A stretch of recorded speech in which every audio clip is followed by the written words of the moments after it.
d'essayer de limiter la consommation de viande rouge. Surtout de ne pas sauter votre petit déjeuner, Il de serait bien respecter le intéressant rythme de des repas. prolonger un peu le jeûne de la nuit. How to predict the survival time? Machine learning.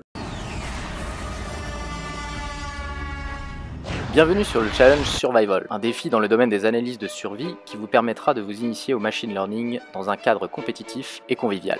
Le but d'une analyse de survie est de prédire l'apparition d'un événement quelconque dans le temps à partir de données. Historiquement issues du domaine médical, les premières applications de l'analyse de survie visaient à prédire des temps de rechute des patients après leur hospitalisation, ou encore d'évaluer leur mortalité afin de comparer l'efficacité de deux traitements.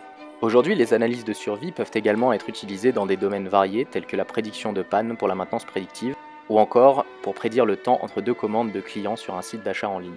Ces problématiques ont été longuement étudiées par des statisticiens qui ont mis au point un certain nombre de modèles pour les résoudre.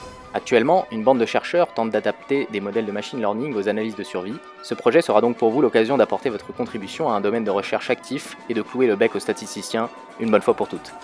Les données fournies proviennent d'une méta-étude du Centre national de statistique pour la santé des États-Unis.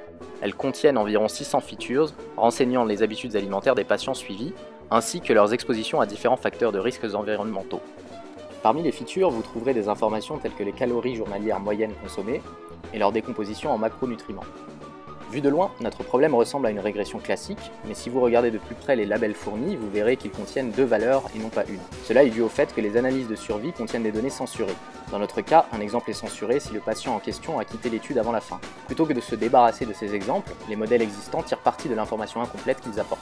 La difficulté de ce challenge réside dans la manière dont vous traiterez les exemples censurés. La métrique utilisée pour évaluer vos modèles dépend du Concordance Index et de la RMSE, et vous permettra de pouvoir utiliser des modèles ignorant les données censurées. Cependant, vous obtiendrez de meilleures performances en les prenant en compte. Une fois vos meilleurs modèles entraînés et paramétrés correctement, vous pourrez soumettre vos résultats sur la page du challenge et vous mesurer au modèle que nous avons déjà posté pour vous.